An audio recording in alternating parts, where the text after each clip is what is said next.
జై శ్రీమన్నారాయణ. శ్రీ మహావిష్ణువు యొక్క దశ అవతారాల్లో 8వ అవతారం కృష్ణావతారం. శ్రీకృష్ణుడు బాల్యం నుంచి కురుక్షేత్రంలో భగవద్గీత బోధన చేసే వరకు మనకు ఎంతో మార్గదర్శిగా ఉన్నటువంటి ఆ యొక్క అవతారం గురించి, అదేవిధంగా బాల్యంలో శ్రీకృష్ణ పరమాత్ముడు సంహరించినటువంటి రాక్షసుల గురించి పూర్తి స్థాయిలో ఈ యొక్క వీడియోలో చూద్దాం. భూమిపై అధర్మం పెరిగిపోయి రాక్షసులు రాజ్యాన్ని ఏలుతున్నటువంటి సందర్భంలో శ్రీ మహావిష్ణువు కృష్ణావతార రూపంలో దేవకీ వసుదేవులకు మధురా నగరంలో 8వ సంతానంగా జన్మిస్తాడు. కంసుడి యొక్క భయంతో వసుదేవుడు చిన్న కృష్ణుని తీసుకొని యశోదానందులకు గోకులంలో వెళ్లి అప్పగిస్తాడు. ఎందుకంటే ఇక్కడ ఈ యొక్క శిశువు ఉంటే కంసుడు చంపేస్తాడనే భయంతో. అసలు కంసుడు ఎందుకొరకు ఈ యొక్క శిశువును చంపాలి? దేవకి వసుదేవుల యొక్క కళ్యాణ మహోత్సవంలో ఆకాశం నుంచి ఒక ఉత్తర్వు వినిపిస్తుంది. అదేమిటంటే, వీళ్ళిద్దరికీ జన్మించేటటువంటి సంతానం వల్ల నీకు ప్రాణాపాయం ఉందని ఆ యొక్క విషయం తెలుస్తుంది. వెంటనే కంసుడు బెదిరిపోయి వీళ్లకు జనించే ప్రతి ఒక్క సంతానాన్ని చంపుకుంటూ వస్తాడు. అదే క్రమంలో 8వ సంతానం కూడా ఎక్కడ చంపేస్తాడో అనే భయంతో వసుదేవుడు గోకులంలో ఉన్నటువంటి యశోదానందులకు అప్పగిస్తాడు. శ్రీకృష్ణ పరమాత్ముడి యొక్క బాల్యం లీలలు ఇక్కడి నుంచే మొదలవుతాయి.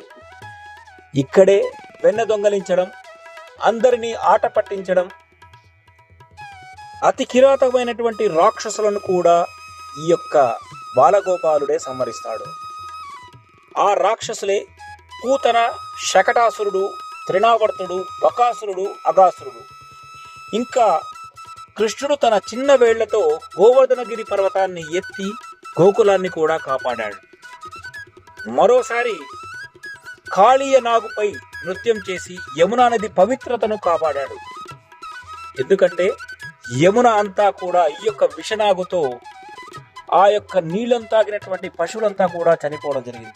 ఆ సమయంలో విషనాగు యొక్క గర్వాన్ని అణచడానికి శ్రీకృష్ణ పరమాత్ముడు ఆ యొక్క నాగుపై వెళ్ళి తాండవం చేస్తాడు. అదే కళింగమర్దనంగా చెప్తారు.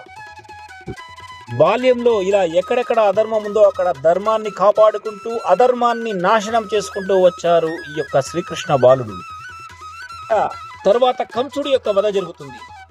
మధుర వెళ్ళి తన మామ అయినటువంటి కంసుణ్ణి అధర్మాన్ని నాశనం చేయాలి కాబట్టి కంసుణ్ణి కూడా వధిస్తారు శ్రీకృష్ణ పరమాత్మ. ఇక తర్వాత కాలంలో మహాభారత యుద్ధం మొదలవుతుంది. కురుక్షేత్రంలో అర్జునుడికి పార్థసారథిగా ఉన్నటువంటి శ్రీకృష్ణ పరమాత్ముడు ఎప్పుడైతే అర్జునుడు యుద్ధం చేయడానికి భయపడతాడో, ఎందుకంటే ఆ యుద్ధంలో ఉన్న వాళ్ళందరూ కూడా తన బంధువులే, వాళ్ళందరినీ తాను చంపాల్సింది వస్తుందనే భయంతో, ఇలాంటి పరిస్థితి ఏర్పడిందని భయపడి కురుక్షేత్ర యుద్ధంలో యుద్ధం చేయడానికి భయపడతాడు అర్జునుడు. ఆ సమయంలో శ్రీకృష్ణ పరమాత్ముడు ఇతనికి బోధిస్తాడు. అదే భగవద్గీత. అర్జున, నీ కర్తవ్యాన్ని నువ్వు చేయి, ఫలాన్ని ఆశించకు, ఇక్కడ ఎవరూ కూడా బ్రతికి ఉండేవాళ్ళు కాదు అని శ్రీకృష్ణ పరమాత్ముడు అర్జునుడికి బోధిస్తాడు. శ్రీకృష్ణ పరమాత్ముడు బోధించినటువంటి ఈ యొక్క బోధనలే ఇప్పుడు ప్రపంచాన్ని మొత్తానికి మార్గదర్శకంగా ఉంది. గోకులంలో జన్మించినటువంటి ఒక చిన్న బాలుడి నుంచి ప్రపంచం మొత్తానికి బోధించే ఒక జగద్గురువు శ్రీకృష్ణుడితో ముగుస్తుంది. రోజుకి 1000 కోట్ల సంవత్సరాలు అయినా కూడా శ్రీకృష్ణుడి యొక్క మార్గాన్ని అందరూ అనుసరిస్తున్నారు. జై శ్రీకృష్ణ. ఈ సందర్భంగా ఒక చిన్న శ్లోకం. వసుదేవ సుతం దేవం కంస చాణూరమర్దనం దేవకీ పరమానందం కృష్ణం వందే జగద్గురుం. జై శ్రీకృష్ణ.